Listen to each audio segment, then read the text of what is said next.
Livro dos Médiuns, primeira parte, capítulo 4, Sistema.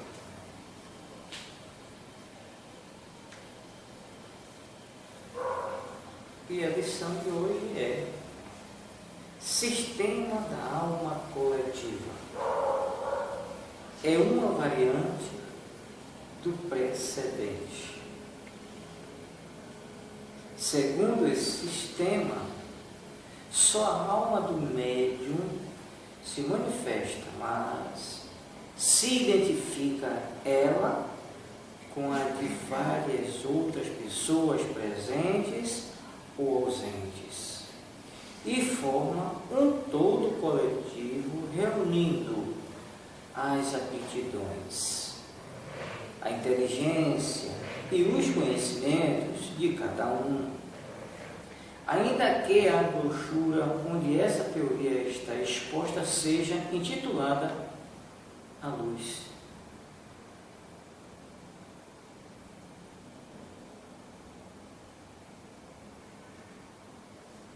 Que significa comunhão, a luz do fenômeno do espírito.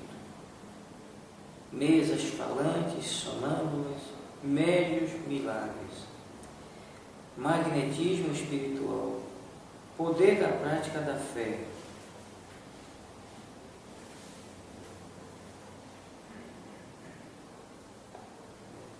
Ela nos pareceu de um estilo muito obscuro. Confessamos tê-la compreendido pouco, e dela não falamos senão de memória. É, aliás, como muitas outras, uma opinião pessoal que fez poucos prosélitos. O nome de Emma Tirpitz é o que toma o autor para designar o seu coletivo que representa. Toma por epígrafe. Não há nada de oculto que não deva ser conhecido. Esta proposição é evidentemente falsa, porque há uma multidão de coisas que o homem não pode e não deve saber. Bem presunçoso seria aquele que pretendesse penetrar todos os segredos de Deus. Sistema sonambúlico. Este sistema fez mais partidários e conta mesmo, ainda com alguns, como o precedente. Admite que todas as comunicações inteligentes têm sua origem na alma ou espírito do médium, mas para explicar essa aptidão, para tratar de assuntos fora dos seus conhecimentos, em lugar de supor nele uma alma múltipla, atribui essa aptidão a uma superexcitação momentânea das faculdades mentais, a uma espécie de estado sonambúlico ou estático, que exalta e desenvolve sua inteligência. Não se pode negar, em certos casos, a influência dessa causa, mas basta ter visto operar a maioria dos médios para se convencer de que ela não pode resolver todos os fatos e que forma a exceção e não a regra. Poder-se-ia crer que assim ocorre se o médium tivesse sempre o ar de um inspirado ou de um estático, aparência, aliás, que poderia perfeitamente simular, se quisesse, representar uma comédia, mas como que crê que na inspiração, quando o médium escreve com uma máquina, sem ter a menor consciência daquilo que obtém, sem a menor emoção, sem se ocupar do que faz, olhando para outra parte, rindo e fazendo diferentes coisas. Concebe-se a supercitação das ideias, mas não se compreende como possa fazer escrever àquele que não sabe escrever. E ainda mais, quando as comunicações são transmitidas por pancadas ou com a ajuda de uma prancheta ou de uma cesta. Veremos, na continuação desta obra, a parte que é preciso conceder à influência das ideias do meio. Mas os fatos nos quais a inteligência estranha se revela, por sinais incontestáveis, são tão numerosos e evidentes que não podem deixar dúvida a seu respeito. O erro da maioria dos sistemas nascidos na origem do Espiritismo foi ter tirado conclusões gerais de alguns fatos isolados. Sistema pessimista, diabólico ou demoníaco. Aqui entramos em outra ordem de ideias. Estando constatada a intervenção de uma inteligência estranha, tratar-se de saber qual era a natureza dessa inteligência. O meio mais simples era, sem dúvida, o de perguntar-lhes, mas certas pessoas não encontravam nisso uma garantia suficiente e não quiseram ver em todas as manifestações senão uma obra diabólica. Segundo eles, só o diabo ou os demônios podiam se comunicar. Embora esse sistema encontre pouco eco, hoje não deixou de gozar, por momentos, de algum crédito pelo caráter daqueles que procuram fazê-lo prevalecer.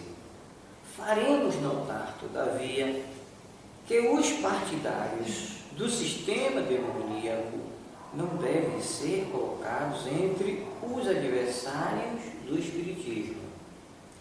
Bem ao contrário, que os seres que se comunicam, sejam demônios ou anjos, são sempre seres incorpóreos.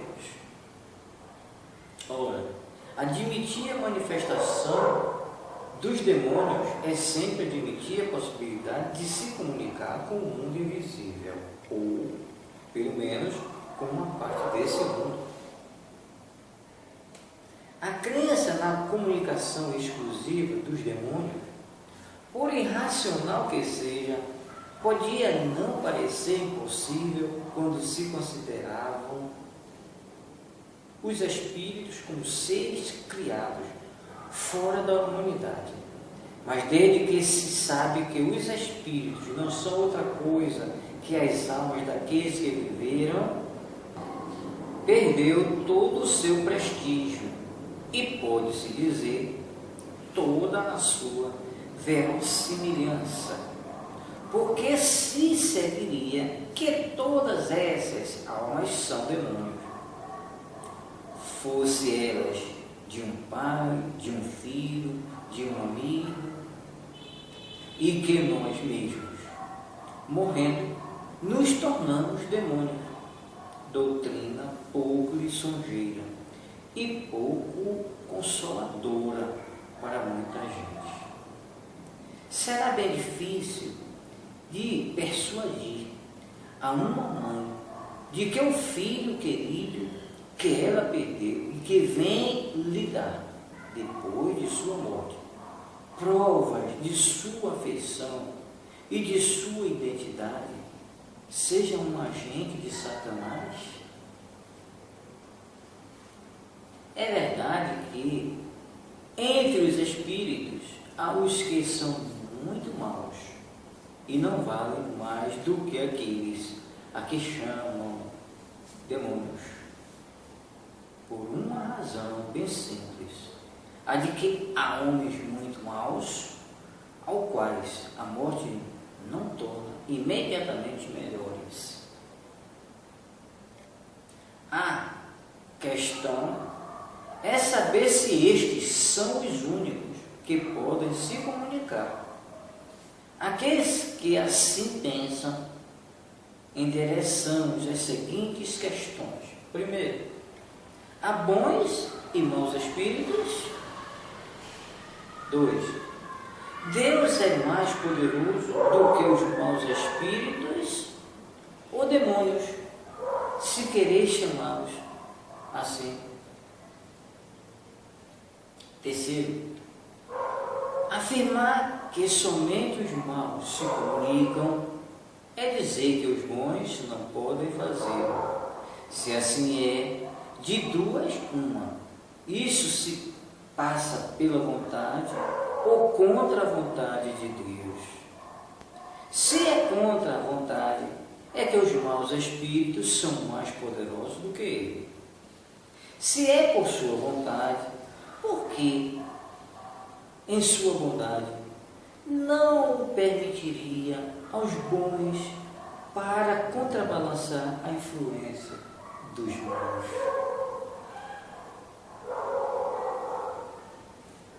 Quarta, que provas podeis dar da impossibilidade dos bons espíritos em se comunicar? Quinto, quando vos opõe à sabedoria de certas comunicações, respondeis que o demônio toma todas as máscaras para melhor seduzir. Sabemos, com efeito, que há espíritos hipócritas que dão à sua linguagem um falso verniz de sabedoria. Mas admitis que a ignorância possa imitar o verdadeiro saber e uma natureza má imitar a verdadeira virtude, sem deixar nada perceber que pudesse revelar a fraude. Sexto, se só o demônio se comunica, pois quem é inimigo de Deus e dos homens? Por que recomenda orar a Deus, se submeter à sua vontade, sofrer sem murmurar as tribulações da vida, não ambicionar nem as honras, nem as riquezas, praticar a caridade e todas as máximas de Cristo? Em uma palavra, fazer tudo o que é necessário para destruir seu império? Se é o demônio que dá tais conselhos, é preciso convir que, por astuto que seja, é bem inábil para prover arma contra si mesmo.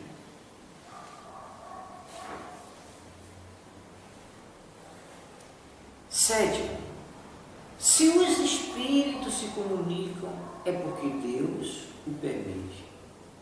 Vendo as boas e as más comunicações, não é mais lógico pensar que Deus permite umas para nos experimentar e outras para nos aconselhar o bem? 8. Que pensareis de um pai que deixasse seu filho à mercê de exemplos e conselhos perniciosos, que o afastasse de si e que lhe proibisse ver as pessoas que o pudesse desviá-lo do mal? O que um bom pai não faria, deve-se pensar que Deus, que é a bondade por excelência, fizesse menos do que faria um homem? 9. A Igreja reconhece como autênticas certas manifestações da Virgem e outros santos nas aparições, visões, comunicações orais, etc. esta crença não é contrária com a doutrina da comunicação exclusiva dos demônios? Cremos que certas pessoas professaram essa doutrina de boa fé, mas cremos também que outras o fizeram unicamente para evitarem de se ocupar com essas coisas por causa das más comunicações a que estão expostos a receber. Dizendo que só o diabo se manifesta, quiseram assustar, mais ou menos como quando se diz a uma criança: não toques nisso, porque isto queima. A intenção pode ser boa, mas o fim é errado, porque a proibição só excita a curiosidade, e o medo do diabo retém a bem pouca gente. Se quer vê-lo, seja apenas para ver como é feito, e se fica muito admirado de não encontrá-lo tão negro como se havia acreditado. Não se poderia ver também um outro motivo nessa teoria exclusiva do diabo? Há pessoas que acham que todos os que não são de sua opinião estão erradas. Ora, os que pretendem que todas as comunicações são obra do demônio não estariam movidas pelo medo de não se acharem os espíritos de acordo com eles em todos os pontos, mais ainda sobre os que tocam os interesses deste mundo mais do que do outro, não podendo negar os fatos, quiseram apresentá-los de maneira apavorante, mas esse meio não impediu o avanço mais do que os outros, onde o medo do ridículo é impotente. É preciso resignar-se a deixar passar as coisas. Um muçulmano que ouvisse um espírito falar contra certas leis do Corão não pensaria certamente que este era um mau espírito. O mesmo seria com um judeu no que concerne a certas práticas da lei de Moisés. Quanto aos católicos, ouvimos um deles afirmar que o espírito que se comunicava não podia ser senão o diabo, porque se havia permitido pensar de outro modo que ele sob o poder temporal, ainda que não houvesse, de resto, pregado senão a caridade, a tolerância, o amor ao próximo, a abnegação das coisas deste mundo, máximas ensinadas pelo Cristo. Os espíritos, não sendo outros que as almas dos homens, e os homens, não sendo perfeitos, disso resulta que há espíritos igualmente imperfeitos e cujo caráter se reflete nas suas comunicações. É um fato incontestável que os há maus, astuciosos, profundamente hipócritas, e contra os quais é preciso manter-se em guarda. Mas porque se encontram no mundo homens perversos, não é uma razão para se fugir de toda a sociedade. Deus nos deu a razão e o juízo para apreciar os espíritos, assim como os homens. O melhor meio de se premunir contra os inconvenientes que pode apresentar a prática do espiritismo não é o de interditá-lo, mas o de fazê-lo compreender. Um medo imaginário não impressiona senão um instante e não afeta todo mundo. É realidade claramente demonstrada. é compreendida por todos. O sistema otimista, ao lado daqueles que não veem nesses fenômenos senão a ação dos demônios, há outros que não viram senão a dos bons espíritos. Supuseram que a alma, estando separada da matéria, nenhum véu existia mais para ela, e ela deveria ter a soberana ciência e a soberana sabedoria. Sua confiança cega nessa superioridade absoluta dos seres do mundo invisível foi para muitos a fonte de muitas decepções. Aprenderam, às suas custas, a desconfiar de certos espíritos, assim como de certos homens. Sistema uniespírita ou monoespírita.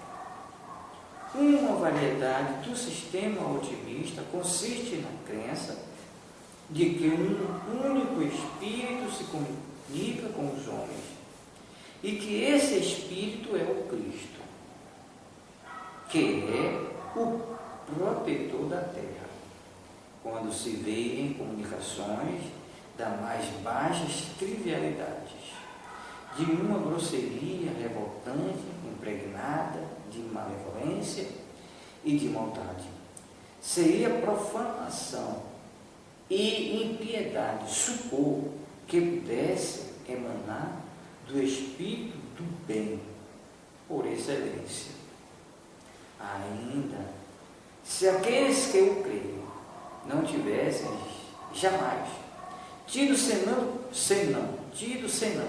comunicações irreprocháveis, conceber-se-ia sua ilusão, mas a maioria concorda em as haver tido muito mais, o que explicam dizendo ser uma prova que o bom espírito lhe faz sofrer, ditando-lhes coisas absurdas. Deste modo, enquanto que uns atribuem todas as comunicações ao diabo, que pode dizer coisas boas para tentar, outros pensam que só Jesus se manifesta e pode dizer coisas más para provar. Entre essas duas opiniões tão inversas, quem julgará? O bom senso e a experiência. Dizemos a experiência porque é impossível que aqueles que professam ideias tão exclusivas tenham visto tudo, e tudo bem visto. Quando se lhes objeta com os fatos de identidade que atestam a presença de parentes, amigos ou conhecidos pelas manifestações escritas, visuais ou outras, respondem que é sempre o mesmo Espírito, o diabo segundo uns, o Cristo segundo outros, que toma todas as formas, mas não nos dizem por que os outros espíritos não podem se comunicar, com qual objetivo o Espírito de verdade viria nos enganar, apresentando-se sob falsas aparências, iludir uma pobre mãe, fazendo-o crer mentirosamente que ele é o filho por quem chora. A razão se recusa a admitir que o Espírito Santo, entre todos, se rebaixa para executar uma semelhante comédia. De outra parte, negar a possibilidade de qualquer outra comunicação. Não é tirar do Espiritismo o que tem de mais doce, o consolo das aflições? Digamos, muito simplesmente, que um semelhante sistema é irracional e não pode supor um exame sério. não pode suportar um exame sério.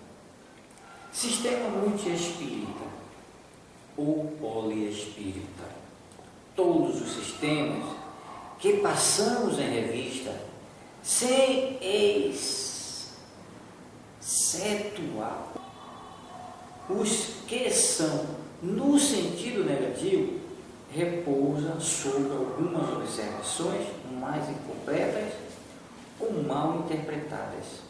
Se uma casa é vermelha de um lado e branca do outro, aquele que não a tenha visto senão de um lado afirmará que é vermelho, um outro que é branca. Todos os dois estarão em erro e com razão. Mas aquele que tenha visto a casa de todos os lados dirá que é vermelha e branca, e será o único com a verdade. Ocorre o mesmo com relação à opinião que se faz do Espiritismo. Pode ser verdadeira em certos aspectos e falsas se generaliza, o que não é senão parcial, se toma por regra, o que não é senão exceção. Pelo todo, o que não é senão a parte. Por isso, dissemos que quem quer estudar seriamente esta ciência deve ver muito e por muito tempo. Deve ver muito e por muito tempo. Somente o tempo lhe permitirá apanhar os detalhes, notar as nuances delicadas, observar uma multidão de fatos característicos que serão para ele raios de luz. Mas se detém na superfície, expõe-se a formar um julgamento prematuro e, por consequência, errôneo. Eis aqui as consequências gerais que foram deduzidas de uma observação completa, que formam atualmente a crença, poder-se dizer, da universalidade dos espíritos, porque os sistemas restritivos não são mais do que opiniões isoladas.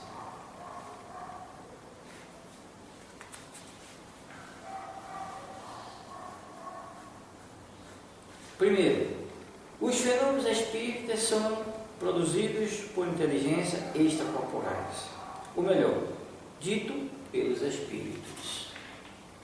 Segundo, os espíritos constituem o mundo invisível, estão por toda parte.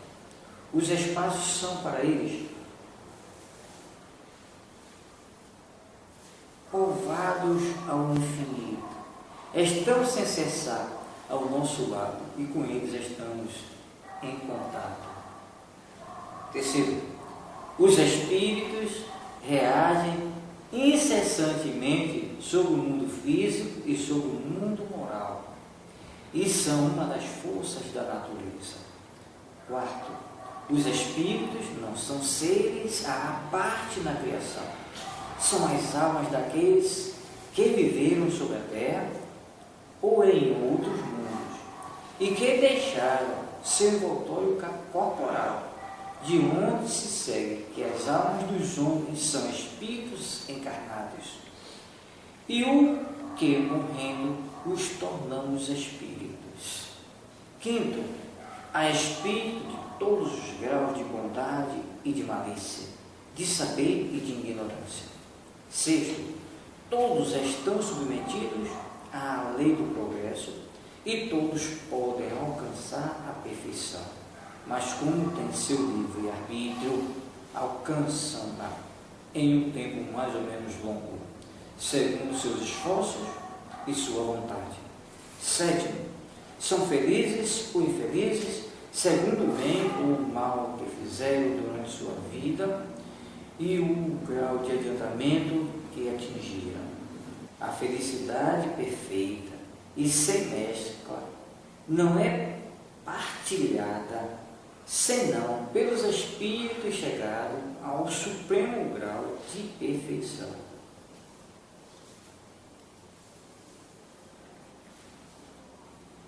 Oitavo, todos os espíritos, em circunstâncias dadas, podem se manifestar aos homens. O número dos que podem se comunicar é indefinido. Nono, os espíritos se comunicam por intermédio de médiuns, que lhes servem de intermediários e de intérpretes. Décimo, reconhecem-se a superioridade ou a inferioridade dos espíritos por sua linguagem. Os bons não aconselham senão o bem e não dizem senão coisas boas. Tudo neles atesta a elevação. Os maus enganam e todas as suas palavras carregam a marca da imperfeição e da ignorância. Os diferentes graus que os espíritos percorrem estão indicados na escala espírita de O Livro dos Espíritos, livro 2, capítulo 1, número 100. O estudo dessa classificação é indispensável para apreciar a natureza dos espíritos que se manifestam suas boas.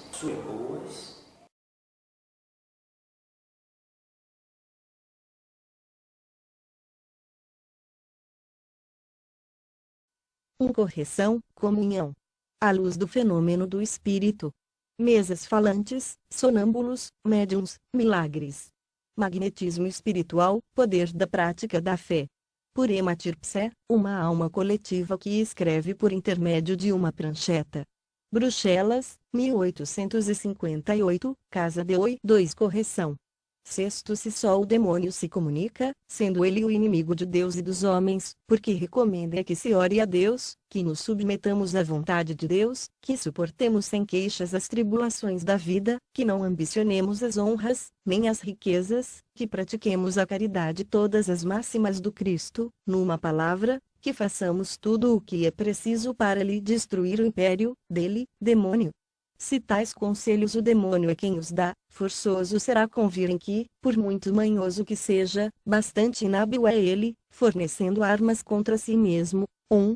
Nota de rodapé. 1. Esta questão foi tratada em O Livro dos Espíritos, número 128 e seguintes, mas, com relação a este assunto, como acerca de tudo o que respeita à parte religiosa, recomendamos a brochura intitulada Carta de um Católico sobre o Espiritismo, do Dr. Grande, ex-cônsul da França, à venda na livraria Ledoyen, em 18, preço 1 franco, bem como a que vamos publicar sob o título Os Contraditores do Espiritismo, do ponto de vista da religião, da ciência e do materialismo. 3 Correção. 9. A Igreja reconhece como autênticas certas manifestações da Virgem e de outros santos, em aparições, visões, comunicações orais, etc. Essa crença não está em contradição com a doutrina da comunicação exclusiva dos demônios. Acreditamos que algumas pessoas hajam professado de boa fé essa teoria, mas também cremos que muitas adotaram unicamente com o fito de fazer que outras fugissem de ocupar-se com tais coisas, pelo temor das comunicações a cujo recebimento todos estão sujeitos. Dizendo que só diabo se manifesta, quiseram aterrorizar, quase como se faz com uma criança quem se diz, não toques nisto, porque queima. A intenção pode ter sido louvável, porém, o objetivo falhou, porquanto só proibição basta para excitar a curiosidade. Bem poucos são aqueles a quem o medo do diabo tolhe a iniciativa. Todos querem vê-lo, quando mais não seja para saber como é feito, e muito espantados ficam por não o acharem tão feio como imaginavam. E não se poderia achar também outro motivo para essa teoria exclusiva do diabo. Gente para quem todos os que não lhe são do mesmo parecer estão em erro. Ora, os que pretendem que todas as comunicações provêm do demônio não serão a isso induzidos pelo receio de que os espíritos não estejam de acordo com ele sobre todos os pontos, mais ainda sobre os que se referem aos interesses deste mundo, do que sobre os que concernem aos do outro. Não podendo negar os fatos, entenderam de apresentá-los sob forma apavorante. Esse meio, entretanto, não produziu melhor resultado do que os outros. Onde o temor do ridículo se mostra impotente, forçoso é se deixem passar as coisas. O muçulmano, que ouvisse um espírito falar contra certas leis do Alcorão, certamente acreditaria tratar-se de um mau espírito. O mesmo se daria com um judeu, pelo que toca certas práticas da lei de Moisés. Quanto aos católicos, de um ouvimos que o espírito que se comunica não podia deixar de ser o diabo, porque se permitir a liberdade de pensar de modo diverso do dele, acerca do poder temporal, se bem que, em suma, o espírito não houvesse pregado senão a caridade, a tolerância, o amor do próximo e a abnegação das coisas deste mundo, preceitos todos ensinados pelo Cristo. Não sendo os espíritos mais do que as almas dos homens e não sendo estes perfeitos, o que se segue é que há espíritos igualmente imperfeitos, cujos caracteres se refletem nas suas comunicações. E fato incontestável haver, entre eles, maus, astuciosos, profundamente hipócritas, contra os quais preciso se faz que estejamos em guarda. Mas, porque se encontram no mundo homens perversos, é isto motivo para nos afastarmos de toda a sociedade. Deus nos outorgou a razão e o discernimento para apreciarmos, assim os espíritos, como os homens. O melhor meio de se obviar aos inconvenientes da prática do espiritismo não consiste em proibi-la, mas em fazê-lo compreendido. Um receio imaginário. Apenas por um instante impressiona e não atinge a todos. A realidade claramente demonstrada, todos a compreendem. 4 Correção. 49 Sistema multiespírita ou poliespírita. Todos os sistemas a que temos passado revista, sem excetuar os que se orientam no sentido de negar, fundam-se em algumas observações, porém, incompletas ou mal interpretadas. Se luz na casa for vermelha de um lado e branca do outro, aquele que a houver visto apenas por um lado afirmará que ela é branca, outro declarará que é vermelha. Ambos estarão em erro e terão razão. No entanto, aquele que a tenha visto dos dois lados dirá que a casa é branca e vermelha e só ele estará com a verdade. O mesmo sucede com a opinião que se forme do espiritismo, pode ser verdadeira, a certos respeitos, falsa, se generalizar o que é parcial, se tomar como regra o que constitui exceção, como todo o que é apenas a parte. Por isso dizemos que quem deseja estudar esta ciência deve observar muito e durante muito tempo. Só o tempo lhe permitirá apreender os pormenores, notar os matizes delicados, observar uma imensidade de fatos característicos, que lhe serão outros tantos raios de luz. Se, porém, se detiver na superfície, expõe-se a formular juízo prematuro e, conseguintemente, errôneo. Eis aqui as consequências gerais deduzidas de uma observação completa e que agora formam a crença, pode-se dizer, da universalidade dos espíritas, visto que os sistemas restritivos passam de opiniões insuladas,